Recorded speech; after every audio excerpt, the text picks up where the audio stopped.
Jason Roberts had always been a man who seemed to have it all: wealth, power, and a life that most people could only dream of.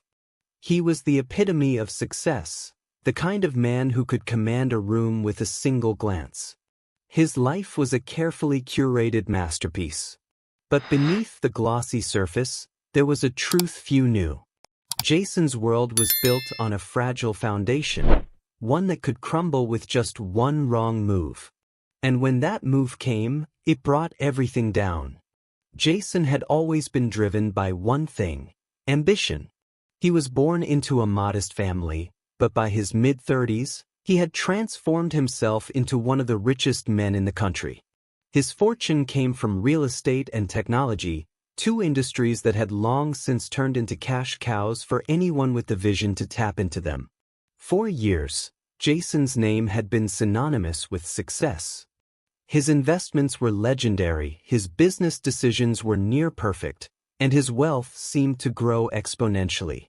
He had houses in 3 different countries, a private jet that could take him anywhere he wanted, and a fleet of luxury cars that all but screamed wealth and status.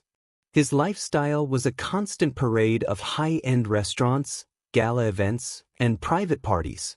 The best of everything was his, and he made sure everyone knew it. But despite the wealth and prestige, Jason wasn't happy. He was a man who had everything, yet nothing. He was constantly looking for the next big deal, the next huge leap that would cement his place at the top. He didn't want just to be rich, he wanted to be the richest. He didn't just want success, he wanted to own it. Jason's world revolved around power. His relationships were transactional, each one carefully crafted to help him move forward in business, whether it was securing a new investment or brokering a new deal. Even his personal relationships, particularly with women, were shallow. They were fun, fleeting, and nothing more than another accessory to his success. He didn't have time for emotional depth. He was too busy climbing. For Jason, the word failure was not in his vocabulary. In his world, failure was a taboo, something that could not be allowed. But this obsession with perfection, this unrelenting drive to maintain control over every aspect of his life, would prove to be his undoing. Everything changed the day Jason made the worst decision of his life, one that would unravel everything he had built. It started as just another business deal. Jason had been working on a new project, a joint venture with a group of foreign investors. They had a massive amount of capital to invest, and the potential was huge. The deal promised not just financial success but a level of influence that Jason had always craved. But it also came with risks. Big risks. Risks that, in hindsight, he should have never ignored. Jason, in his usual brash confidence, believed that he could control everything. He ignored the warning signs, brushed off the concerns of his advisors, and pushed forward with the deal. The investors were eager, and Jason was desperate to prove that he could handle it. After all, he had a track record of making the right decisions, of knowing what would work. Why should this deal be any different? But it was. The venture fell apart almost immediately. The market fluctuated in ways no one had predicted, and within a matter of months, Jason's empire started to crumble. The investments that he had poured millions into became worthless, and soon other business partners began pulling out.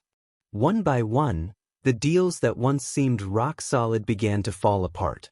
Jason tried to salvage what he could, cutting costs, selling assets, and restructuring, but nothing worked. The more he tried to fix things, the worse they got. His reputation took a hit. Investors started to turn their backs on him. Creditors came knocking at his door, demanding payments he couldn't make. What had once been an empire of unshakable wealth was now a house of cards, toppling with each new wave of bad news. The failure was sudden, brutal, and complete. It wasn't just a business setback. It was a complete and utter collapse of everything Jason had worked for. And worse still, it wasn't just his fortune that was slipping away. It was his sense of identity. Jason had always been the man who controlled everything, the man who made the right decisions, the man who could do no wrong. But now, in the blink of an eye, he was a man on the verge of losing everything. For the first time in his life, Jason was forced to confront the reality that he was not invincible. He was just another man, vulnerable and flawed. The feeling of helplessness that washed over him was unlike anything he had ever experienced. He had always prided himself on being able to handle anything that came his way, but now he couldn't escape the overwhelming sense of loss. Every morning felt like a battle just to get out of bed. Jason stopped showing up at meetings, stopped returning phone calls.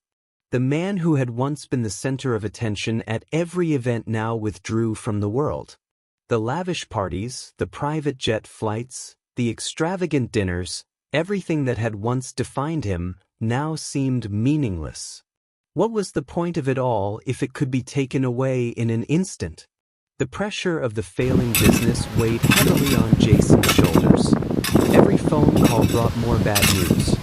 Every email seemed to be a reminder of how far he had fallen. For the first time, Jason couldn't fix things. He couldn't make it go away. And the more he tried to salvage what little he had left, the more he alienated those who had once been close to him. Jason found himself in a downward spiral. He drank more, worked longer hours, and became more isolated. He had no one to turn to, not because he didn't have people in his life, but because he had pushed them all away. He had always believed that success meant doing things on your own, that asking for help was a sign of weakness. But now, faced with his own failure, he realized just how alone he truly was. The loneliness became suffocating. Jason couldn't sleep. His thoughts were consumed with what he had lost, what he could have done differently. He spent hours reflecting on his choices, but each realization only made him feel more lost. The guilt was unbearable, but even worse was the fear that he might never be able to rebuild. He had become a shadow of the man he once was. It wasn't long before the legal battles began. Creditors sued him for millions. Business partners sought to distance themselves from him. It wasn't just his fortune that was at risk, it was his entire legacy. Jason, who had once been hailed as a genius in the business world, was now facing public humiliation. The final blow came when his most prized asset, his penthouse in downtown New York, was repossessed. The place that had once been his sanctuary, the place where he had celebrated his greatest successes, was now empty. As Jason stood in the doorway, staring at the cold, barren space, he realized that this was it. His empire was gone. His fortune was gone. And, perhaps most painful of all, his identity was gone. For a man who had once controlled everything, this was the ultimate loss. Jason Roberts, the billionaire businessman, was now a man with nothing. Nothing but the weight of his mistakes and the crushing realization that he had no idea how to rebuild. He had been so focused on winning, on succeeding at all costs, that he had never learned how to lose gracefully. And now, as the dust settled, he was left to face the consequences of his relentless pursuit of perfection. Jason's fall from grace wasn't just financial, it was emotional and personal. He had been so obsessed with building his empire that he had lost sight of what truly mattered. The relationships he had sacrificed, the friends he had pushed away, the moments of life he had missed, all of it came crashing down on him now. The man who had once been surrounded by yes men and business associates was now completely isolated. His family, who had always been distant, didn't know how to help him. His friends, the few he had left, didn't know how to reach him. Jason had pushed everyone away, believing that he didn't need anyone. But now, in his darkest hour, he was desperate for connection. The loneliness was unbearable. And yet, despite all of his wealth and power, Jason realized that there was no amount of money that could fill the emptiness inside him. He had been living for the wrong reasons, chasing after things that didn't matter. In the quiet moments of reflection, Jason finally understood what he had lost, everything that truly mattered. Jason Roberts was no longer the man he had once been. The confident, sharp businessman who dominated boardrooms and high-stakes meetings was gone. In his place stood a man broken by his own hubris, staring at the wreckage of everything he had once held dear. The loss of his fortune had not just been a financial blow. It had shattered the very foundation of his identity. The towering skyscraper he had built with his own two hands had come crashing down, and Jason, once at the top of the world, was left amidst the rubble, unsure of who he was anymore. He had tried to reach out to people, but every attempt was met with distance. His closest friends, men and women who had once treated him like a god, now turned their backs. When the whispers of his downfall spread through the city's high society, they did what anyone in their position would do: they distanced themselves. Jason's name was now synonymous with failure, and those who had once sought his counsel were quick to forget him. His phone remained silent, and his inbox was empty. The loneliness was suffocating. His penthouse, once filled with laughter, champagne toasts, and the hum of business meetings, now felt like a hollow shell. The walls seemed to close in on him, and the silence rang louder than any noise he had ever heard. Jason wandered aimlessly through the rooms, unable to find solace in the luxury that had once defined his existence. The marble floors, the glass walls overlooking the city, the artworks on the walls, all of it felt irrelevant. Nothing had meaning anymore. He was surrounded by wealth, but it was as though he was living in a ghost town of his own making. Days bled into weeks. Jason's routine, if you could call it that, became a blur of despair and disillusionment. He would wake up each morning, staring at the ceiling for minutes that felt like hours. There were no phone calls to make, no meetings to attend, no new deals to broker. He had become a shell of the man he had been. The very essence of who he was seemed to be fading away. Without his empire, without the business world that had always defined him, Jason felt like he was nothing. At first, Jason tried to push through the despair. He told himself it was just a phase, that he could bounce back. After all, he had done it before. He had rebuilt himself from nothing. But this time, it was different. This time, the scale of his failure was too great, the repercussions too far-reaching. His fortune was gone, his reputation in tatters, and every attempt to pick up the pieces only seemed to make things worse. There were days when Jason would force himself to sit at his desk, trying to summon the energy to do something, anything, but his mind would wander, consumed by thoughts of his past mistakes. He thought about the people he had wronged, the lives he had destroyed in his pursuit of wealth. He had built his empire on the backs of others, crushing competitors, manipulating markets, and taking advantage of situations for his own gain. Now, as he sat in his empty office, surrounded by papers that once represented power and prestige, Jason couldn't help but feel a deep sense of guilt. But guilt wasn't enough. Guilt didn't fix the problem. And it certainly didn't bring back what he had lost. The more Jason thought about the mess he had created, the more the despair seemed to deepen. He tried to numb the pain. Late at night, he would pour himself a glass of whiskey, then another, and then another. He would watch the city lights twinkle from his windows, pretending that they still held some sort of meaning. But the alcohol only dulled his senses. It didn't change the reality.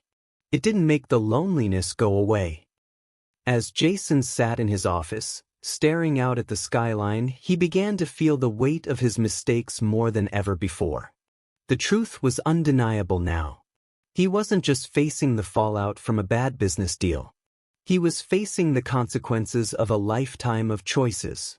For years, he had sacrificed everything: relationships, friendships, and even his own well-being, in the pursuit of success. Now, all of it had come crashing down. There were moments when Jason would sit in the quiet of his penthouse and wonder how he had gotten to this point. How had he become the kind of person who valued money more than anything else? How had he let his empire consume him to the point where he was willing to step on anyone to reach the top? And now, as he looked at his shattered life, Jason couldn't escape the nagging thought.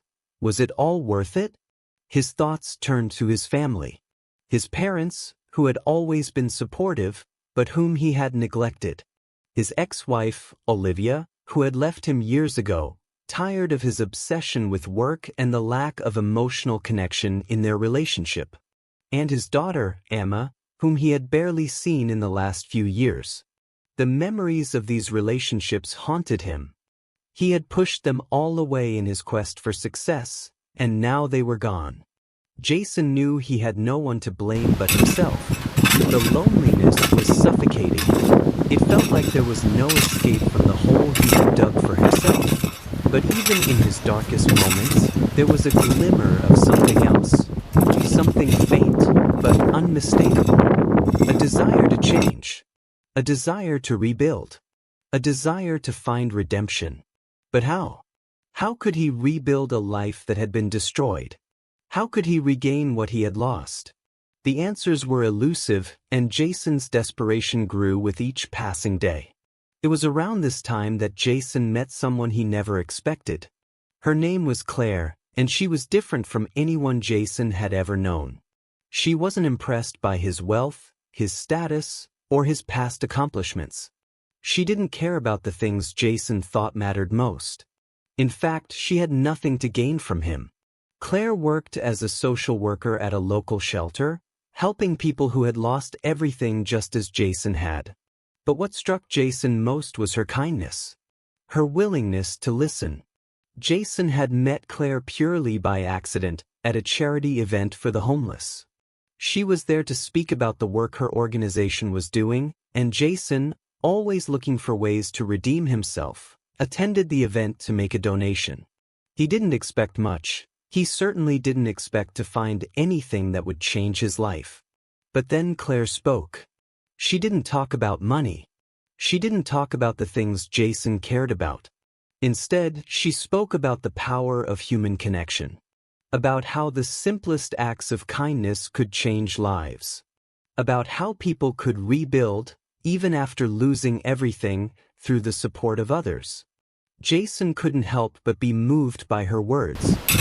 Here was someone who had nothing to gain from him, yet cared deeply for people in need.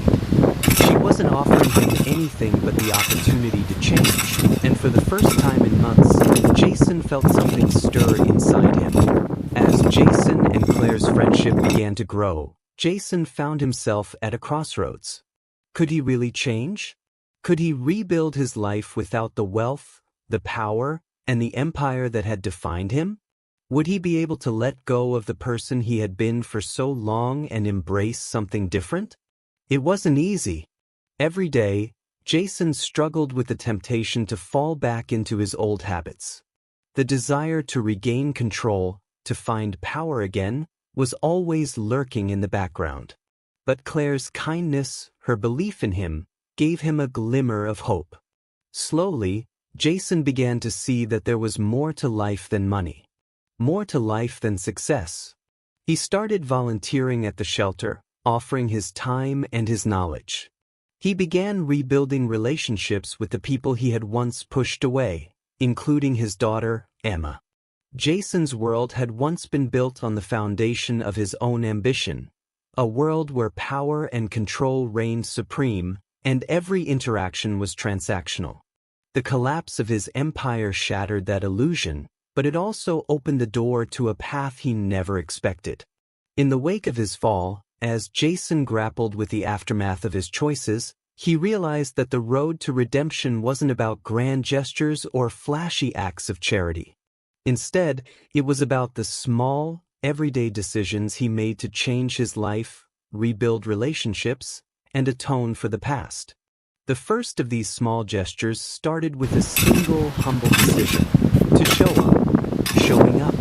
It was a phrase Jason had heard 100 times before, but he had never truly understood its significance until he found himself in the quiet, uncertain aftermath of his financial ruin. He had been so accustomed to moving through life at breakneck speed, consumed by his ambition, that he had ignored the most basic act of love and care, simply being present. Jason's relationship with his daughter Emma had been strained for years. He had missed birthdays, school events, and pivotal moments in her life, all because he was too focused on his career and maintaining his empire. Emma, once the light of his life, had grown distant. Their conversations were minimal, and when they did talk, they were often filled with tension and unresolved anger. After the collapse, Jason realized the one thing he could never get back was the time he had lost with her. He could not undo the damage, but he could start making small efforts to change that. It was not going to be easy. Emma had spent years feeling neglected, abandoned by the very person who should have been there for her most. But Jason knew that if he didn't try, he would lose her forever. The first time Jason attempted to reconnect with Emma, it felt like an awkward, almost mechanical effort. He invited her to dinner at a small, quiet restaurant, a far cry from the extravagant dinners he had once hosted in lavish restaurants. This time, there were no business deals to discuss, no performance targets to hit. It was just about the two of them, trying to find common ground. "Hey, I've missed you," Jason said as they sat down at the table. His voice was softer than usual, stripped of the confident arrogance that had once dominated his tone. Emma raised an eyebrow, not quite ready to let go of the years of hurt. "Yeah, I know. You've missed a lot, Dad."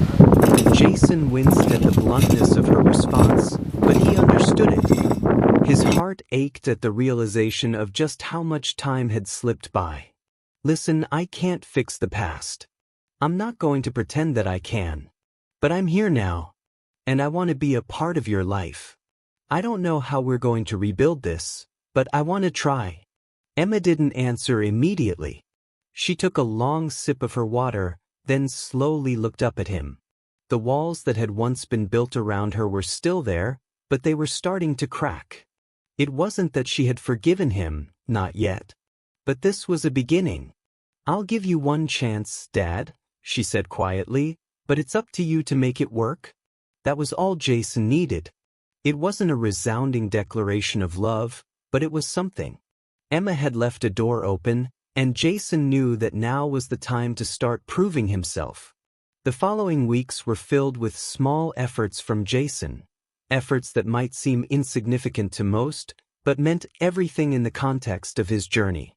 It started with simple things, taking the time to call Emma after school, offering to pick her up for dinner, or sending her a text just to check in. These were acts he had never bothered with before, when he was too preoccupied with the pursuit of wealth and success. One evening, after a particularly long day, Jason found himself sitting in his car outside Emma's apartment. He had promised to pick her up and drive her home. Normally, he would have waited for her to come out to the car, but this time he walked up to the door and knocked. When Emma answered, there was a quiet surprise on her face, a look Jason had grown accustomed to over the past few months. "Everything okay, Dad?" she asked, her tone cautious but not unkind. "I just wanted to walk you out," Jason said, his voice sincere. "It's something I should have been doing all these years." Emma's expression softened. "But thanks." It was a small thing, but it was a change, a sign that Jason was no longer treating his relationship with Emma as something he could neglect indefinitely. He was there, showing up in the way he should have all along. Jason's involvement at the shelter where Claire worked was another pivotal part of his transformation. At first, Jason had been hesitant. He was used to thinking about people as numbers, as transactions. He had spent so much of his life viewing success in terms of profit margins, and the idea of getting involved in something as personal and raw as helping others was both unfamiliar and uncomfortable. But Claire's quiet insistence had pushed him to look beyond his own narrow perspective. At the shelter, Jason wasn't just writing checks or making token donations. He rolled up his sleeves and worked alongside the residents. At first, he had struggled with the idea of giving without receiving anything in return. His whole life had been built on the idea of controlling outcomes, whether it was business deals or personal relationships, but the shelter was different. The people there weren't asking for anything more than kindness and respect. Jason started small. He offered to help organize charity drives, leveraging his business acumen to bring in donations and secure resources for the shelter. He gave advice on how to run fundraising events, using his experience to ensure their efforts weren't in vain. But as he spent more time at the shelter, he found himself doing more than just offering financial or logistical support. He began to form genuine connections with the people there. One particular resident, a young man named Daniel, stood out to Jason. Daniel had come to the shelter after losing his job and home. He was struggling to find his footing, just like Jason had once been. The two of them often talked after hours, with Jason offering advice on how to rebuild a life from nothing. But what surprised Jason was how much he was learning from Daniel, too. The young man's resilience, his determination to get back on his feet, was a stark contrast to Jason's own initial approach to success, where winning at all costs had been the only thing that mattered. "I don't know if I can ever get back to where I was," Daniel once admitted, "but I'm going to try. And if I fall, I'll just pick myself back up. That's all you can really do." Jason had looked at him, the weight of his own mistakes heavy on his chest. "You're right," he said quietly. "That's all we can do." For Jason, these moments were changing him in ways he couldn't fully articulate. The more he allowed himself to be vulnerable, the more he realized how much he had neglected the emotional side of his life. He had built walls around himself to avoid feeling, to avoid connecting with others on a deeper level. But the small gestures, the conversations, the listening, the simple act of being present, were starting to break down those walls. Claire, who had quietly been observing Jason's transformation, couldn't help but notice the change in him. She had seen him at his worst, when he was consumed by greed and arrogance, but now she was seeing him in a different light. The gestures he made were small, but they were real. He wasn't just doing it to earn her approval, he was doing it because he genuinely wanted to be different. One evening, as they sat on the couch together, Jason looked at Claire, a new level of vulnerability in his eyes. "I never realized how much I was missing. How much I've hurt people. But I want to change. I want to prove that I can be someone worth believing in." Claire smiled softly, her eyes full of warmth. "You're already on the right path, Jason. It's not about perfection. It's about the effort. And I see that effort in everything you do." Through his small gestures of change, Jason found that the path to redemption wasn't just about fixing the external consequences of his actions. It was also about learning to forgive himself. He had spent years living with the guilt of his choices, but it was through giving to others and rebuilding his relationships that he began to understand that redemption was not just about fixing the past, it was about embracing the future. One day, Jason sat down with Claire and told her something he had never thought he would say: "I'm starting to forgive myself. I know it won't be easy, but I'm trying to let go of the guilt that's been holding me back." Claire took his hand, her voice gentle but strong. "Forgiveness is a process, Jason. But you're on the right path.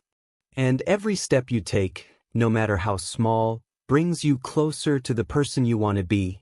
Jason smiled. He had a long way to go, but for the first time in years, he felt like he was on the right track. His journey of redemption was only just beginning, but with each small act, he was building a new foundation, one based not on success or wealth, but on empathy, love, and connection. These small gestures of kindness, vulnerability, and connection were shaping Jason into someone who was learning to rebuild, not just his life, but his soul. The power of human connection, of showing up for others, and of taking responsibility for his actions were the first steps in his long and painful journey to redemption. But this was just the beginning. Jason had started to understand that forgiveness wasn't a one-time event, it was a lifelong practice. As his relationship with Emma deepened and his connections with the people at the shelter grew stronger, he began to realize that redemption wasn't a destination, it was a process. It wasn't about erasing the past, but about finding a way to live with it and move forward, one small step at a time. Jason's transformation had been gradual. He had learned to rebuild relationships, to reconnect with his daughter, and to extend kindness where it had once been foreign to him. But as much as Jason had tried to change, the specter of his past was never far behind. Despite his genuine attempts to turn his life around, the outside world was still holding him accountable for his past mistakes. One morning, he received a letter that would change everything.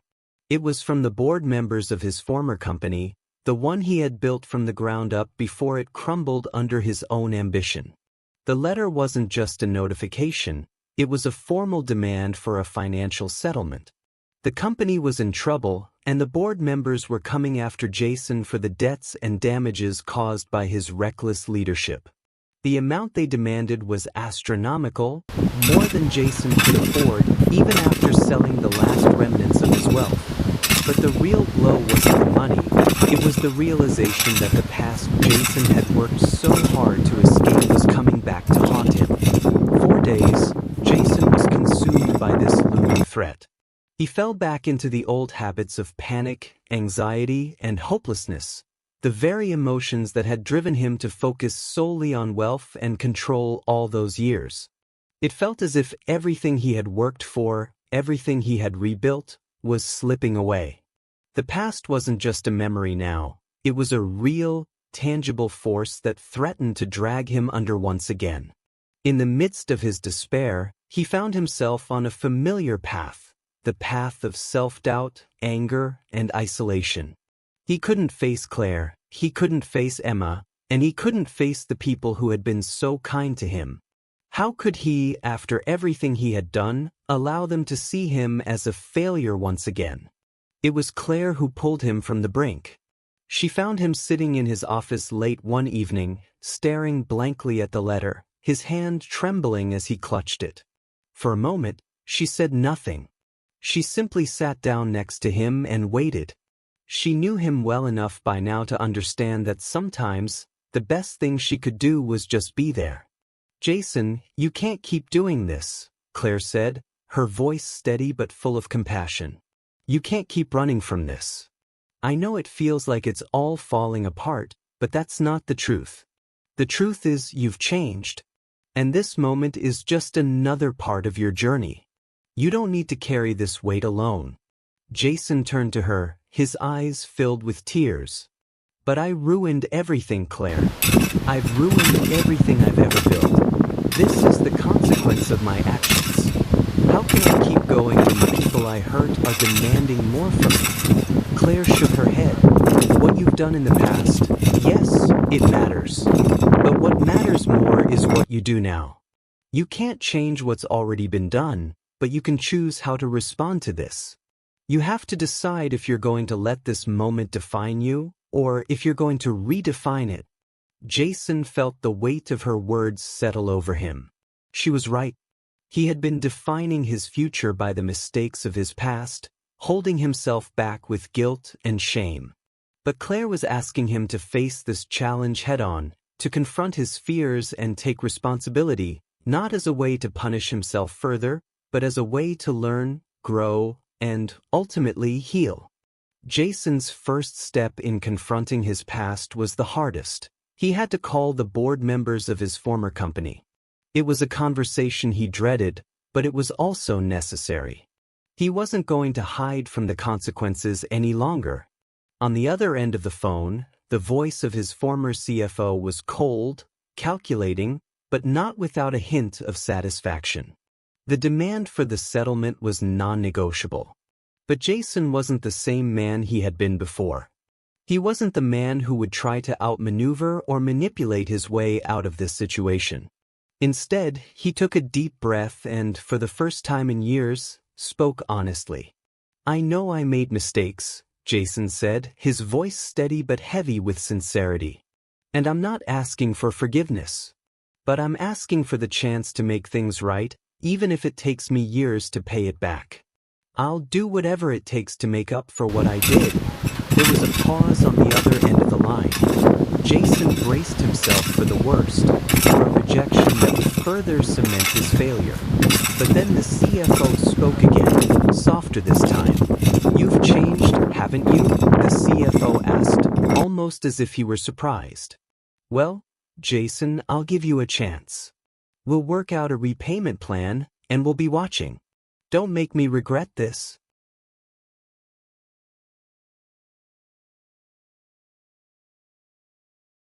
Jason could hardly believe what he was hearing. For the first time in years, he felt like he was being given a second chance, not because of his wealth or status, but because he had taken responsibility for his actions. And that was something money couldn't buy. With the settlement plan in place, Jason felt a sense of relief, but it wasn't enough to fully heal the wounds of his past. The road to redemption was still long, and he knew he couldn't walk it alone. Claire had stood by him when he had nothing, and now it was time for him to show up for others who needed him, just as he had once needed help. It was at the shelter where Jason had first started to rebuild his sense of purpose that he found his next step. He had been spending more time there, offering his support in ways that went beyond just financial help. He listened to people, gave them advice, and offered his time. He saw the same resilience in the people at the shelter that Daniel had shown him, the determination to keep going despite all odds. One evening, as Jason walked through the shelter, he saw Daniel again. The young man had secured a job at a local cafe and was working hard to rebuild his life.